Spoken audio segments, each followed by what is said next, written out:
these two pieces of wood.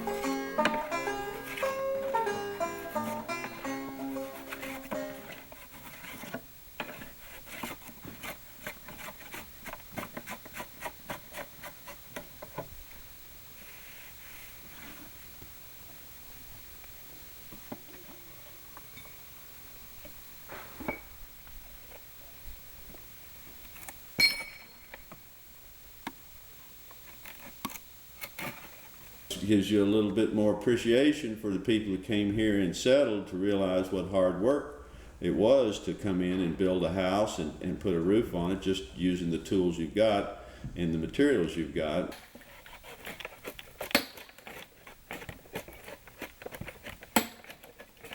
We had discovered with projects around the state that we're about 2 generations past people that know how to do the work.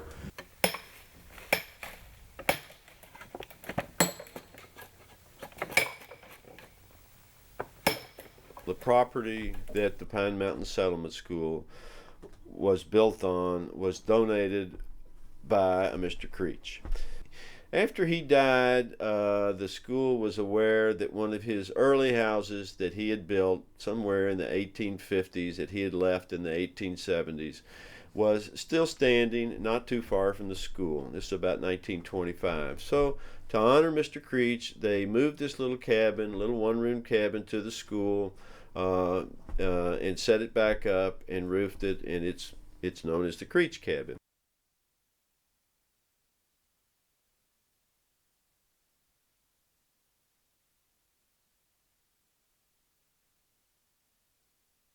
My focus in my work is to preserve old ways of doing things and find out how to use the old materials that were originally used. That's the way to keep history alive as far as architecture goes. And that's kind of what I'm about, is recovering the old ways of doing things or keeping them going. And I hope to draw as many people into that as I can.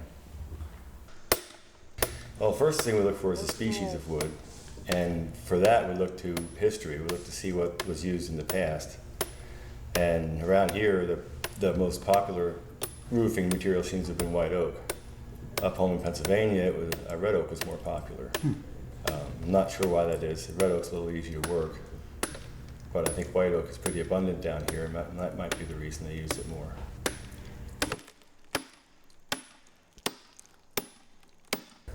It has to be perfectly straight. The pith should be in the center of the log.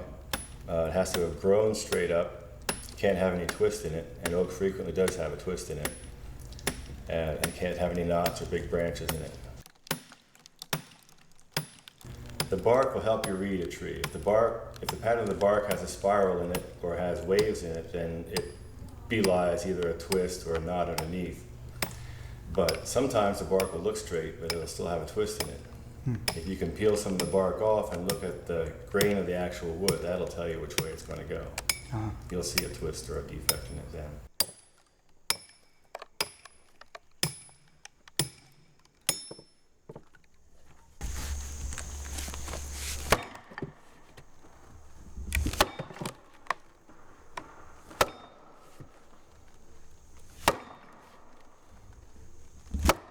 A steel sledge puts the force into that wood too suddenly and it'll just shatter the wood. This is much softer than a steel wedge or a steel hammer. It's also much heavier. That'll pretty much finish the job. There's still a few fibers in there.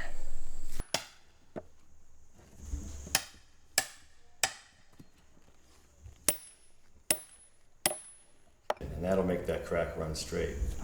If you just pound a wedge in and start it cracking, the crack might zigzag, and every time it zigs and zags, you lose shingles.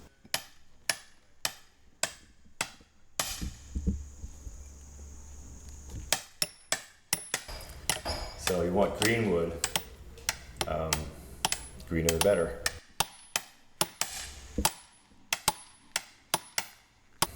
The shingles I make up home, most of them are what we call side lap shingles. It's a German tradition.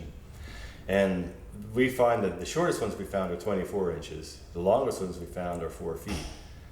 These are about 31 inches that we're making here. So they're kind of in the mid-range. And a lot of the old shingles we find are right around the 30, 33 inch range.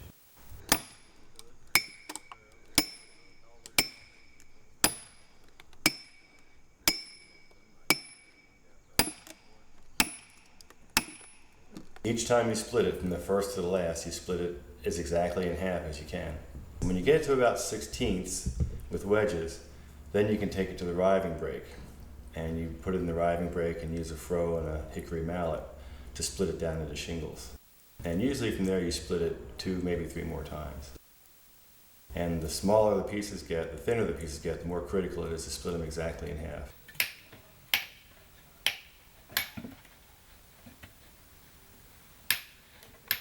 You don't want to hold the froe really tight because you're taking a pretty hard swing with the mallet to get it engaged.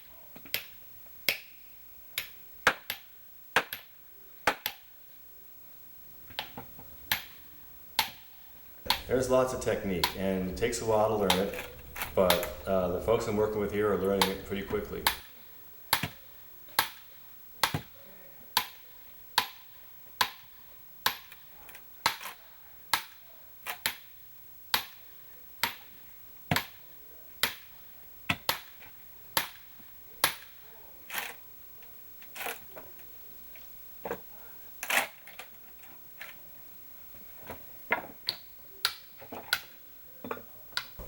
If the crack runs off center, you'll flip the piece of the thicker side is down on the bottom and you bend it. When you bend it, you weaken the fibers and the crack runs into the weaker fibers and back towards center. Mm-hmm. So that's how you control the splits when they're really small.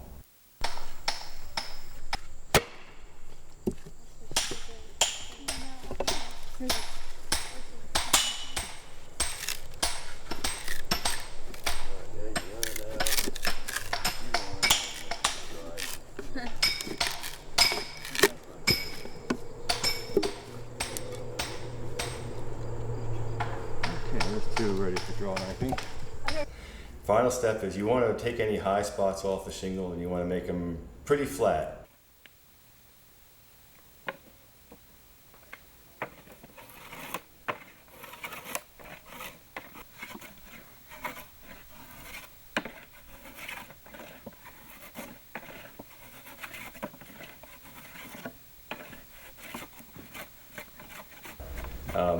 People these days have an idea that handmade shingles should look real rustic and have lots of ridges and high spots and low spots on them, and that just makes it more difficult to lay and it makes it harder to make a tight roof.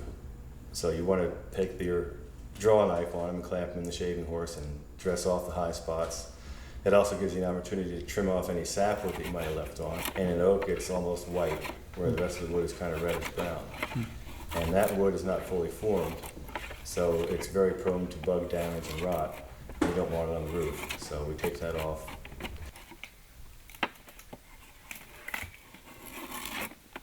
You're paying attention to high and low spots. You don't want it too thin, you don't want it too thick. We usually aim for 5/8 to a ½ inch. Some of the side lap shingles I've worked with in Pennsylvania, the old ones we found are only about 3/8 of an inch thick, the thickest part. But the ones we're putting on now are right around 5/8. Some of them are almost 3/4 of an inch. We want it to be smooth on both sides, and we want the sides to be parallel to one another to make a rectangle.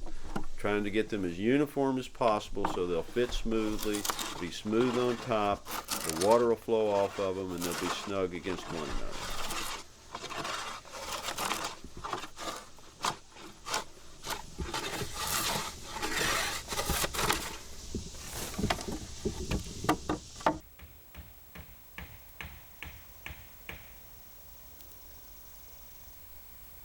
I really love old buildings and old things, mainly things that are handmade. There's just nothing like them. There's no quality like a handmade item, especially a handmade building or a handmade house. And I've seen people try to honor that. They'll get a hold of an old house, either they'll buy it for themselves or a historical society might get one, and it needs a lot of repair generally when they get it, so they begin to repair it. And if they use modern methods and materials, pretty soon it just doesn't look like an old house anymore. It doesn't have that feel and character. It doesn't have the quality anymore. It kind of has the shape, but that's all. So my focus in my work is to preserve old ways of doing things and find out how to use the old materials that were originally used. You know, when you saw a shingle, you could saw a shingle with wavy grain or twisted grain or anything like that, and it looks like a shingle when you first get it. When the sun hits it, when it gets wet and dries a few times, it'll twist to its original shape. It might even check right through the surface of the shingle and break. So to my mind, they're inferior shingles. So to make good shingles, you've got to split them. I think it looks good. Maybe a little bit, yeah. And when you look at the photographs of practically every wood shingled building in the Appalachia area prior to 1930, every one of them, unless it's a low pitched roof, but every one of them is going to have this, what we call the Appalachian style shingle roof, which is the long shingles with a 2/3 exposure as opposed to the 1/3 exposure that's used in the contemporary shingles. In effect, really, each course that you lay is a complete roof, because you've laid down one layer, you've come all the way back over that layer with a second layer, you've laid it right on top, you've just moved it over, moved your shingles over so that they cover the joints on the first one. So each layer is independent in weatherproof. Then you move up, leave 24 inches of exposure, you lap it 6 inches, and you do the same thing over again.